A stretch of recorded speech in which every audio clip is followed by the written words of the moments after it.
Sean bienvenidos a este tema de salud materno-perinatal que vamos a realizar.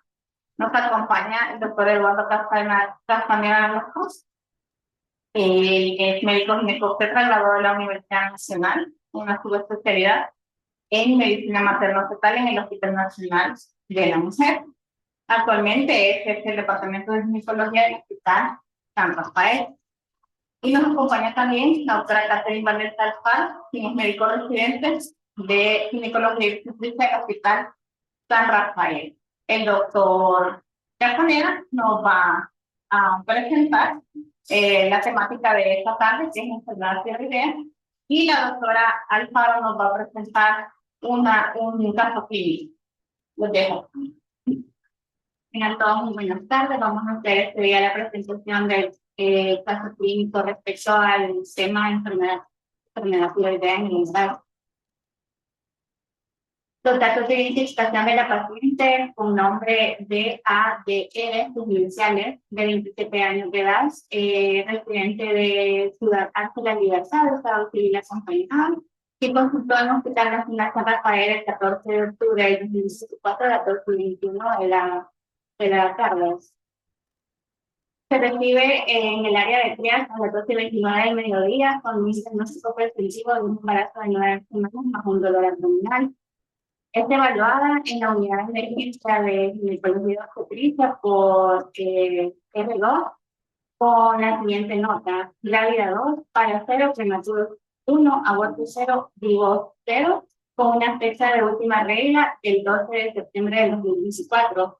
Un embarazo de 8 semanas 5 séptimos, con historia de más o menos 16 horas de dolor en costilla derecha, acompañado de náuseas que inician algo en número de 5 ocasiones y refería también intolerancia vomital. En ese momento la paciente negaba fiebre y disuria. Como antecedentes personales, médicos, la paciente, por dato verbal, decía que era hipotiroidea desde el 2021, tratada con levotiroxina, 100 microgramos una tableta cada día en diurno. Al examen físico se recibe a febril con 36,5 de temperatura, presión arterial de 160, respiratoria de 18, y al examen físico, lo contributorio, dolor en la palpación en porfiliaca derecha, se reportaban los signos apendiculares positivos nocturnos y oxidador. Al examen pélvico se palpaba el útero intrapélvico, no dolor en la palpación ni movilización del útero, y una percusión negativa. Entonces, se deja como una impresión diagnóstica de un embarazo de 8 semanas con 5 séptimos por ultrasonografía, más un abdomen agudo, una sospecha de apendicitis aguda. El plan en ese momento que la paciente iniciara nada por boca, similar a un síntoma de alarma, culpa febril, iniciaba proceso febril, exámenes e interconsulta inmediata con cirugía general. Fue evaluada por R3 de cirugía general y siempre en la unidad de emergencias con los siguientes problemas: abdomen agudo con la principal hipótesis de apendicitis aguda, una infección de vías urinarias y una sospecha de una patología anuncial y el problema de hipotiroidismo. Ya ahí con 17 horas de dolor en costilla derecha, 11 ocasiones de vómito de contenido gástrico y el examen físico, signos vitales de 120-80 de presión arterial, frecuencia cardíaca de 120, frecuencia respiratoria de 20, temperatura de 36,8, saturando 100% en el ambiente. Al examen físico, el de cirugía general lo describe como dolor en costilla derecha, dolor en punto de Mann-Bunding, signo de Rossby negativo, Blumberg negativo y Dumpy positivo, no rebote. Entonces está el plan de iniciar exámenes líquidos endovenosos, una ultra abdominal y que se solicitara nueva interconsulta.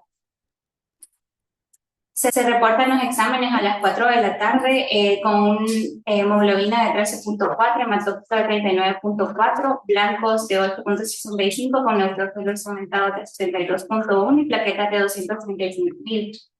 BES de 12, PCR de 0,6, Pruebas hepáticas TGT de 52.3, TGO de 27, bilirrubina directa de 0.19, la total de 0.6 y la indirecta de 0.41, creatinina de 0.23 y se describe el ego, se reporta el ego negativo. Es reevaluada por cirugía general a las 6:28 de la tarde con los mismos problemas que ya se habían descrito, el abdomen agudo con una sospecha de una apendicitis aguda, ya con 22 horas de dolor persistente en fosa ilíaca derecha. Los signos vitales se le describe una presión arterial de 120/80 con una frecuencia cardíaca de 120, temperatura de 36.8. Al examen físico siempre se describe el dolor en fosa ilíaca derecha que persistía, el dolor en punto de Marconi, Rodriguez positivo y no había reporte.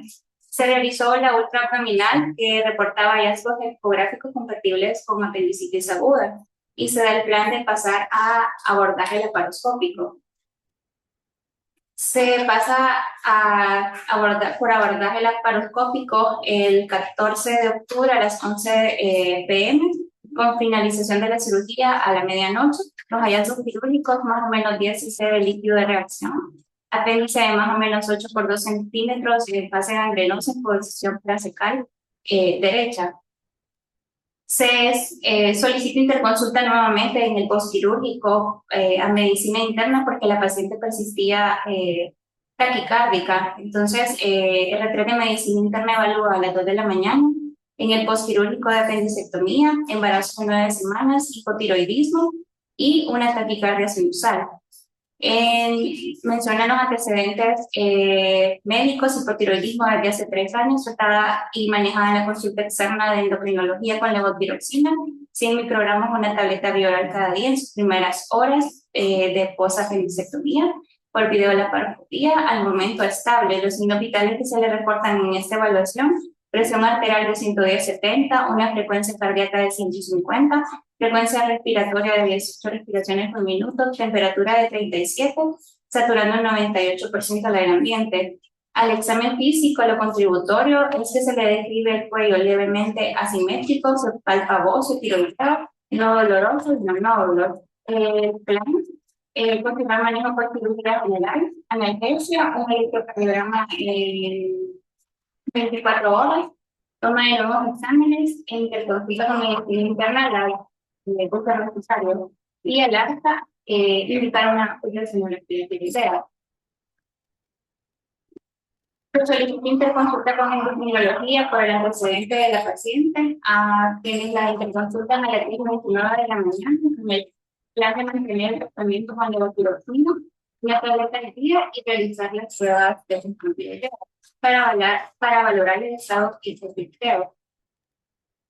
Se reportan exámenes de laboratorio privado que la paciente presenta, que son pruebas tiroideas el 10 de octubre, con una T3 de 245.6, T4 de 24.8 y TSH de 0.01. Se nos solicita interconsulta a ginecología y obstetricia, que nos realizan la evaluación el 16 de octubre a las 7:50 de la mañana. Grávida 2, para hacer prematuro una cero reducido, un embarazo de 9 semanas, apendicectomía por videolaparoscopía, hipertiroidismo e infección de vías urinarias. Se encuentra con los signos vitales de 110/70, frecuencia cardíaca de 128, frecuencia respiratoria de 28, temperatura de 38.5, saturando el 97%.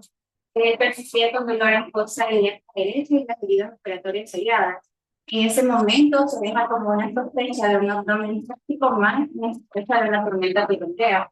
Se aplica activar el código medio, se cambian antibióticos a diferencialismos con medicina por una sospecha de un abdomen séptico, líquidos endovenosos, exámenes de control arteriales. Se da el plan de suspender la levotiroxina, que con ese plan se había dejado por parte de la Consejería de Endocrinología, y se le agrega propiltiuracilo, 50 microgramos, 100 microgramos cada 8 horas, y propanolol, 40 microgramos cada 8 horas. Y evaluación por parte de tecnología con pruebas de práctica, pruebas tiroideas por control. Se reportan los exámenes del código María, hemoglobina de 10.9, hematocito de 38, glóbulos blancos de 7.9, La otra es mercado de plaquetas de 220.000, PCR de 6.8 y los hemocultivos negativos, creatinina de 0.14, amilaza de 8.3, bilirrubina directa de 2.1, fosfatasa alcalina de 184, TGO de 18, TGP de 29.3 y los tiempos y el TP de 11.5. Es evaluada por endocrinología a las 8:20 de la mañana, donde se considera un hipertiroidismo medicamentoso por el antecedente de que la paciente estaba consumiendo levotiroxina con una tableta al día. Se da plan de suspender el tratamiento y inicia propanolol 40 miligramos, una tableta cada 2 horas y propulsivos una tableta cada 2 horas por semana. Y realizar exámenes control en 15 días para poder diagnosticarlo tiroideo. Se solicita nuevamente, se consulta con medicina interna por los problemas que han sido descritos, porque la paciente se encontraba en una franca tiroidea, entonces se consulta con medicina interna, ya con plan de referencia de tercer nivel, por el antecedente de hipotiroidismo, de 3 años, medicina externa. Se había solicitado interconsulta por la secretaria sinusal asociada a un cuadro de patología tiroidea y en su caso un hipotiroidismo secundario de origen farmacológico. Está en referencia a tercer nivel, suspender levotiroxina, continuar con el antibiótico de antiespectro y porque no, ya disponible ya por ser se evalúa al alguien 58 por su cirugía en general, ya el problema con la clínica tiroidea, también que la sospecha de una sepsis abdominal, por una también un hipertiroidismo secundario fármacos y un embarazo de niños por tratamiento. En el momento de la paciente se encontraba, se reportaba el tipo de una directo, por tasa alcalina elevada, un cuadro sugerente de una fibrosis versus un cuadro séptico. Sin embargo, el eucoramo se encontraba normal y el paciente se encontraba en una contacto del plan, por tanto por ginecología de obstetricia, por medicina de cirugía general, por referencia del nivel. La paciente se fue referida estable, pero ya con el manejo de una tormenta tiroidea. Bueno, ahora vamos a hablar un poco de la enfermedad tiroidea y el embarazo y tratar de hacer una correlación clínica con lo que hemos visto del caso clínico que estamos viendo. La enfermedad tiroidea en el embarazo, dentro de los datos generales, durante la gestación, pues la glándula tiroidea incrementa la producción de hormonas, eso para mantener tanto a la mujer en un estado metabólico y para las necesidades del crecimiento. Y incrementa la producción de hormonas en un 40 a un 100% para cubrir las necesidades, como mencionaba, materno-fetal. Este hecho, pues, traduce por una parte la necesidad de incrementar el aporte de yodo, aproximadamente un 50%. Más o menos el requerimiento de yodo en el embarazo es de 250 a 400 microgramos en el embarazo. Y ahí hay que explicarle a las mujeres embarazadas la fuente dietética de donde se puede adquirir el yodo, los lácteos, las algas y la salvedad, que es la única fortificada en nuestro medio. Y por otra, también hay una hiperplasia glandular, principalmente en el tercer trimestre, y un aumento de la vascularización de la glándula tiroides. El embarazo provoca alteraciones fisiológicas en las hormonas tiroideas y esto pues ya lo conocemos, se aumenta la globulina transportadora de hormonas tiroideas y eso hace que la hormona unida a esta globulina aumente y por lo tanto la T3 y la T4 totales muchas veces no son buenos predictores de una enfermedad tiroidea en el embarazo justamente. Y es por ello que dejamos las hormonas tiroideas libres. Por eso incluye un aumento de los niveles totales de T4 y T3 y una reducción de la TSH. Ese efecto de la reducción de la TSH viene dado por la beta-HCG, que como ustedes saben, comparte una cadena, que es la cadena alfa con la TSH, y estimula los receptores del TSH. Y por lo tanto, sobre todo en este primer trimestre, hay una inducción de la TSH en un estado hipermetabólico como simulando una tirotoxicosis leve. Dentro de los cambios hormonales, la TSH materna no atraviesa la placenta, se ve suprimida en el primer trimestre del embarazo, por lo que mencionábamos, el aumento de la beta-HCG. Por lo tanto, hay patologías que pueden estimular más la beta-HCG y que nos van a causar un estado hipertiroideo en el trimestre, que puede ser transitorio, como la hiperemesis gravídica, el embarazo molar, por ejemplo, ¿no? La TRH no aumenta durante la gestación, pero puede atravesar la placenta y estimular la hipófisis fetal. Esto lo empieza a hacer en alguna literatura, dice desde las 20 semanas. Antes de eso, pues la tiroides fetal no secreta sus propias hormonas y depende prácticamente del paso de la T4 materna. La TGB aumenta al inicio de la gestación, que es la globulina transportadora de hormonas tiroideas, hasta hallar su punto máximo a las 20 semanas y estabilizándose entonces y manteniendo durante el resto de la gestación en valores casi 2 veces mayores a los basales. Por eso le mencionaba que las hormonas totales están aumentadas a lo largo de la gestación. La T4 libre alcanza cifras máximas con niveles de beta-HCG y luego se normalizan y solo en pequeñas fracciones atraviesa la placenta. Y la T3 incrementa hasta la semana 18 y estabilizándose posteriormente. Solo a pequeñas fracciones atraviesan la placenta. La que mayormente contribuye al desarrollo neurológico del bebé en las primeras etapas del embarazo es la T4 libre que atraviesa de la madre al padre. Y esto es un cuadro que nos establece la Asociación Americana de Tiroides, donde podemos hacer el comparativo dentro de los diferentes trimestres de los valores tanto de TSH como de tiroxina libre y tiroxina total. Este cuadro nos va a ayudar a diferenciar en los diferentes trimestres, valga la redundancia, entre un cuadro de hipo o de hipertiroidismo.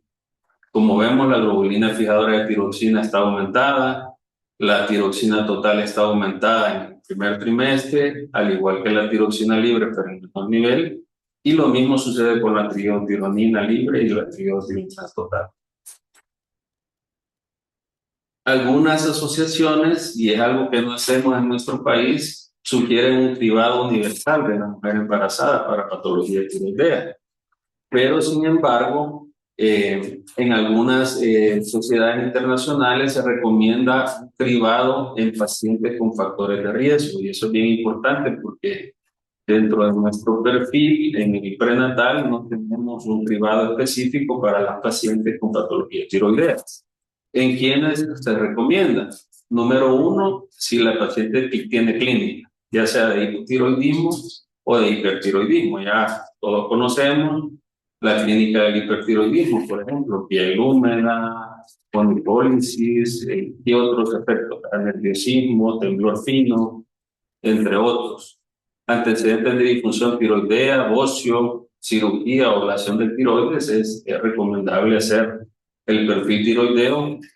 Portadores de anticuerpos antitiroideos u otras enfermedades autoinmunes que muchas veces también las pasamos desapercibidas en nuestro medio porque no hacemos los anticuerpos antitiroideos, por ejemplo, los estimulantes de la tiroides o los anticuerpos antiperoxidantes. Entonces nos quedamos a veces cortos en el diagnóstico y no conocemos si la paciente posee una patología realmente inmunitaria que le está afectando.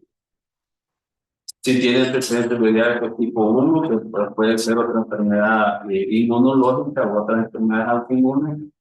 Radioterapia previa sobre cabeza y cuello, mujeres en tratamiento como amiodarona o litio, porque pueden desencadenar un hipertiroidismo debido a este fármaco, o las que han estado expuestas a contraste iodado, gestantes de zona con déficit de yodo de moderado a severo, infertilidad, o antecedentes de pérdida gestacional o parto pretérmino, o sea que en nuestro medio hay muchas, 10%, caso de parto pretérmino. Obesidad mórbida, igual, tenemos alta frecuencia de obesidad en la historia familiar de disfunción tiroidea, edad materna de 30 años o más y antecedentes de embarazo múltiple previo. Entonces, estas son como la lista de situaciones de riesgo en las que algunas sociedades o asociaciones internacionales recomiendan hacer un cribado universal. Y ese cribaje del TSH se hace en el primer trimestre, de las semanas 9 y 11, obteniendo los diferentes resultados. Si la TSH está suprimida, en el 0.1 recomienda la determinación de T4 libre y anticuerpos estimulantes de la tiroides para determinar el tipo de hipertiroidismo que tiene el paciente. Si es un hipertiroidismo inmunitario o es un hipertiroidismo debido a fármacos, a cáncer de tiroides o otro tipo de hipertiroidismo. Y si la TSH, perdón, entre 0.1 y 2.5 es el valor del rango de normalidad. Si los anticuerpos antiperoxidasa son positivos conocidos previamente, control de TSH cada 4 semanas hasta la semana 20 y al menos una vez entre la semana 26 y la 30. Y si la TSH está entre 2.5 y 10 unidades por litro, la determinación de T4 libre y anticuerpos antiperoxidasa, y ya vamos sospechando a partir de este rango de TSH de 2.5 hacia arriba en un hipotiroidismo. Acuérdense que los valores de la TSH están suprimidos, por lo tanto, no empezamos a pensar en hipotiroidismo arriba de 4, como son los valores del laboratorio, sino que arriba de 2.5, el valor de unidades por litro. Y arriba de la TSH de 10, pues ya prácticamente hacemos como un diagnóstico de hipotiroidismo materno que hay que siempre tratar porque se ve las alteraciones en el desarrollo neurológico del bebé, sobre todo si pasamos sin tratamiento durante la primera etapa del embarazo. Entonces, el hipertiroidismo en el embarazo es una condición caracterizada por la producción excesiva de hormonas tiroideas maternas y su reconocimiento y manejo son fundamentales para evitar complicaciones tanto maternas, las que vimos en esta paciente, como también fetales. El feto, debido a al traspaso placentario que puede haber de T4 libre, puede desarrollar en un momento hipertiroidismo góseo. Y además de eso, pues los efectos del hipertiroidismo en el bebé pueden desencadenar una insuficiencia cardíaca en el bebé, hidrofetal y muerte. El diagnóstico puede ser un reto debido a que varios síntomas, debido al estado hipertiroideo del inicio del embarazo, pueden confundirse o superponerse a los cambios fisiológicos propios de la gestación. Y la tormenta tiroidea representa la forma más grave y constituye una urgencia vital. Tanto es así que puede confundirse con un cuadro de una sepsis, como lo vimos en este caso. Hay varios síntomas que pueden hacernos pensar en que la paciente está presentando una sepsis, la taquicardia, la fiebre, dolor abdominal, etc. La definición, pues, es un trastorno caracterizado por niveles elevados de hormonas tiroideas libres de 43, con una supresión de la TSH, y que lo debemos adaptar al cuadro que les presenté inicialmente, que nos muestra los rangos de referencia para cada trimestre de la gestación. Gracias a Dios, la prevalencia estimada de esta patología no es muy frecuente, oscila entre el 0.2 a 0.9% de los embarazos, y las causas principales es la causa inmunológica, la enfermedad de Graves. Para eso, para determinar claramente que se trata de una enfermedad o una patología tiroidea mediada por autoinmunitaria, ¿no? Debemos determinar los anticuerpos estimulantes de la tiroides, que ahí se menciona como TRAP positivo. También tenemos como principales causas el hipertiroidismo estacional transitorio por estimulación de la HCG. En estos casos, sobre todo cuando tenemos alguna situación materna con alta secreción de beta-HCG, por ejemplo, los embarazos múltiples, la mola, el coriocarcinoma, todo esto nos puede hiperestimular a la paciente y se recomienda que tomemos pruebas tiroideas y que establezcamos si estas vuelven a la normalidad después de las 16 semanas de gestación y que no se establezca un tratamiento previamente, sino puramente la vigilancia de la paciente porque es una condición transitoria. Otras causas menos comunes pueden ser los adenomas tóxicos, el bocio multinodular tóxico, y faltaría una acá que es la que es secundaria al uso de algunos fármacos, por ejemplo la amiodarona. o también en algunos casos el cáncer de tiroides, ya sea cáncer de tiroides propiamente o metastasis, que puede dar también cuadros de hipertiroidismo.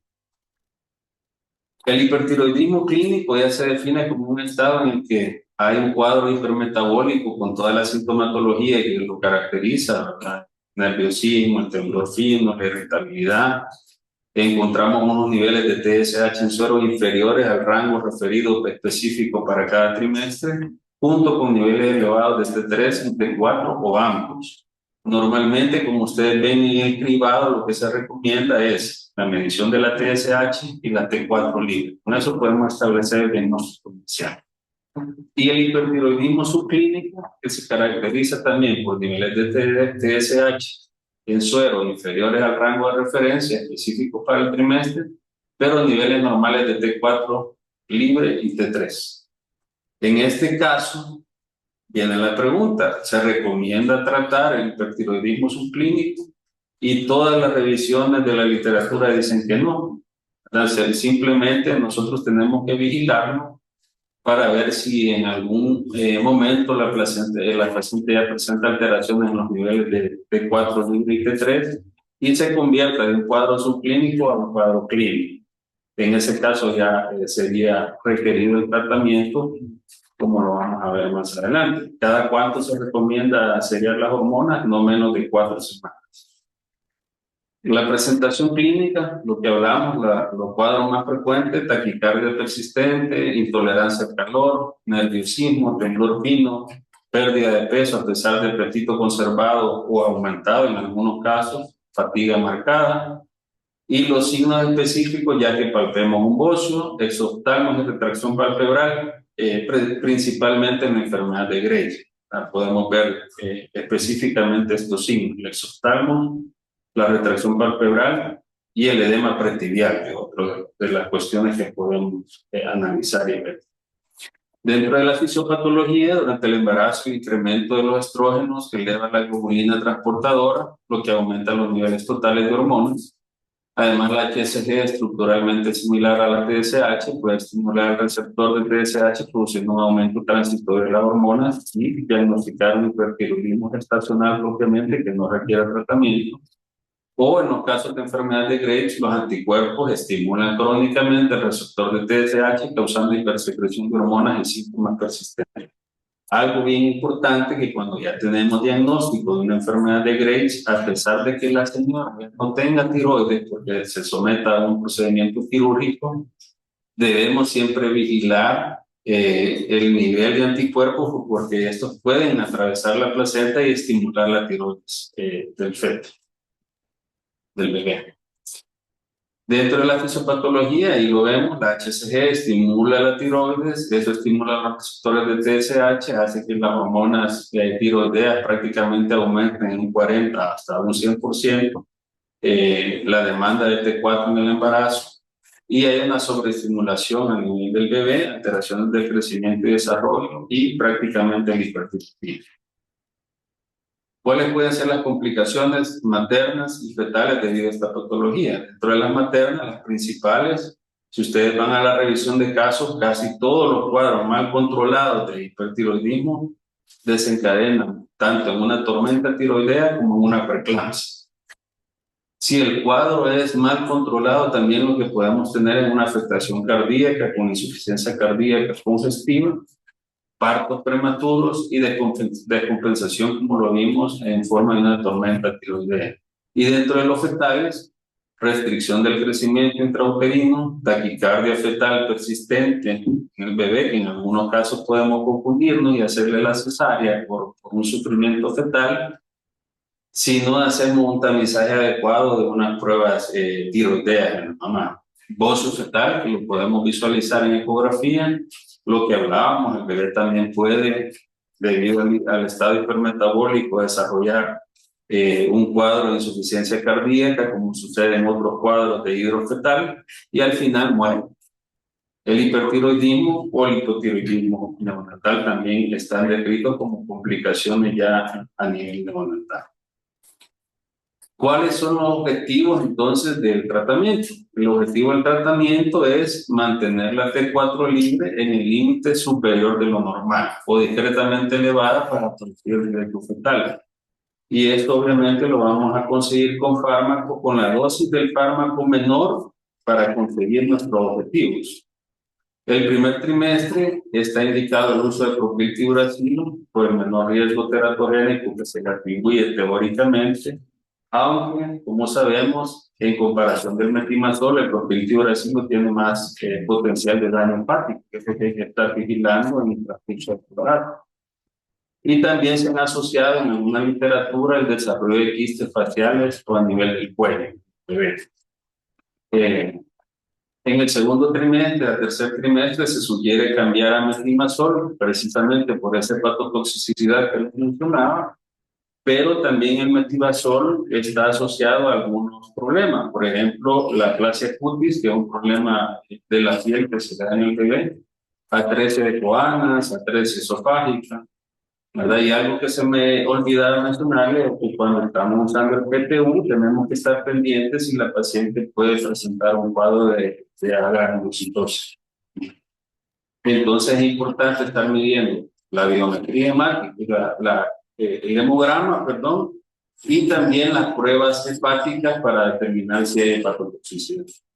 Ajustar la dosis según la evolución clínica y la T4 libre, como mencionábamos, el objetivo de la T4 libre es estar en el límite superior de la normalidad en base al cuadro por trimestre, y para ello se requiere ajustar la dosis por lo menos cada 4 semanas, determinar los niveles de T4 en el seguimiento del manejo que le vamos a dar a la paciente. Otras opciones, pues la cirugía, que es una tiroidectomía subcutal en el segundo trimestre, cuando esté indicado. Más que todo cuando la paciente es refractaria al uso de algunos antitiroideos o está contraindicada a los fármacos porque, por ejemplo, tienen una disfunción hepática y no podemos usar un fármaco en esa paciente. Evitar el yodo radiactivo, ya sabemos que está contraindicado en el embarazo porque destruye la tiroides del bebé. Es más, en algunos otros países, pues está indicado cuando se ha usado yodo radiactivo en el primer trimestre los abortos terapéuticos porque precisamente destruye la glándula tiroides del bebé. Y si se usó previamente el yodo radioactivo al embarazo, se sugiere tener un episodio de 6 meses de haberlo usado para recomendar el embarazo en el paciente que llega a la consulta preconcepcional. Ahora, hablando quizás un poco de tormenta tiroidea, una crisis tirotóxica aguda, un estado hipermetabólico extremo, poco frecuente, pero con una alta mortalidad, tanto materna como perinatal, del 3 al 11%, y que se caracteriza por una difusión multiorgánica por ese mismo estado hipermetabólico que te cuenta. Las manifestaciones clínicas generalmente da fiebre de 39 a 40 grados, casi un hipertermia, una taquicardia que generalmente va arriba de 140 latidos por minuto, o arritmia, insuficiencia cardíaca, alteraciones neurológicas, podemos ver a la paciente agitada, confusa, algunas pueden convulsionar o entrar en un estado de coma, síntomas digestivos como vómitos, diarrea, dolor abdominal, pueden ser algunas de las situaciones que debemos ver si la paciente no está en una tormenta tiroidea, sobre todo si es conocida la tiroidea. Y en este caso, pues, hay algunos precipitantes, como la cirugía, el mismo embarazo, el parto, ¿verdad? Todas estas situaciones generalmente pueden desencadenar una tormenta tiroidea. Generalmente los casos se ven en el periparto, pero en este caso, en el primer trimestre, por la estimulación de la beta-HCG, es importante poder ajustar la dosis, sobre todo si la paciente es conocida previamente como una paciente hipo o hipertensiva. El tratamiento, bueno, algo importante para objetivar el diagnóstico, hay escalas que podemos utilizar. Hay una escala que se llama escala de Wulff-Barsowski y que establece algunos parámetros en un puntaje. Si ese puntaje está arriba de 45, estamos prácticamente seguros que el diagnóstico de la señora es una tormenta tiroidea. Entre 20 y 45 es una prácticamente ya va a desarrollar la señora una tormenta tiroidea y abajo de ese valor podemos descartar. Porque como vemos puede confundirse, ¿verdad? Puede confundirse con algunos otros cuadros clínicos y tenemos que evitar esa confusión objetivando el diagnóstico. También hay una escala de la Asociación Tiroidea Japonesa que también podemos usarla para objetivar el diagnóstico de tormenta tiroidea. El tratamiento escalonado, una vez hecho el diagnóstico, es importante y se prefiere el PTU. En este caso, dosis de 600 hasta 1000 miligramos vía oral, ¿verdad? Si la paciente, el estado de conciencia no lo permite, que colocarle sonda. Hay que, con la sonda hay que introducirle el PTU o el uso de metimazol, ¿verdad? Que sabemos que es 20 veces más potente que la dosis del PTU. La solución de Lugol o soluciones saturadas de dioduro de potasio, ¿verdad? Generalmente se administran 5 gotas 1 hora después de los antitiroideos. En el caso de que la paciente tenga demasiados síntomas cardiovasculares, se puede usar el propanolol, ya sea endovenoso o vía oral, entre 40 y 80 miligramos cada 6 a 8 horas para controlar la taquicardia. Y los corticoides, en alguna literatura, prefieren la hidrocortisona a la dexametasona, dosis de 300 miligramos inicial y luego 100 miligramos cada 8 horas, tanto para prevenir la insuficiencia suprarrenal como para reducir la conversión de T4 a T3, que es la hormona, digamos, activa clínicamente. Y la colestiramina como coadyuvante que nos ayuda, digamos, al paso gastrointestinal de las hormonas tiroideas y que nos limita esa cantidad de hormona tiroidea libre.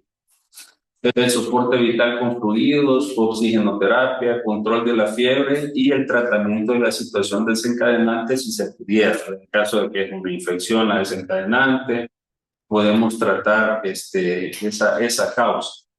Asociándolo a nuestro paciente, pues la suspensión de la levotiroxina, que era lo indicado, y iniciar el tratamiento con los fármacos antitiroideos. Como inicialmente esta señora era una señora hipotiroidea, tendríamos que establecer después el nivel de hormonas tiroideas para ver el seguimiento que va a tener. El hipertiroidismo en el embarazo, pues como conclusión, especialmente la tormenta tiroidea requiere un diagnóstico precoz, ya vimos que es de una alta mortalidad, y el tratamiento específico adaptado al trimestre gestacional y con las dosis recomendadas de los diferentes fármacos. La coordinación multidisciplinaria con endocrinología, con medicina materno-fetal, con medicina interna, en algunos casos en nuestros hospitales, es clave para optimizar el pronóstico, tanto materno como fetal. La vigilancia del posparto es esencial porque puede desarrollar una tiroiditis posparto, que son cuadros inespecíficos en los que podemos ver cuadros de hipertiroidismo y tenemos que tratar. Y es esencial por el riesgo de recurrencia o aparición de disfunción tiroidea autoinmune.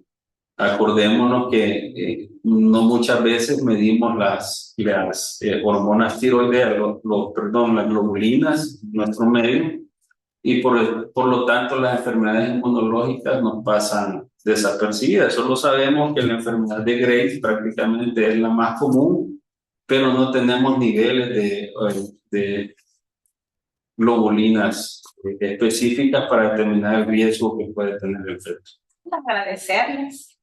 Agradecerles por el caso clínico, ¿verdad? Que también fue bastante valioso para el desarrollo del tema. Y para agradecerle también, doctor, por haber compartido sus conocimientos. Muchas gracias a todos los que nos acompañaron también.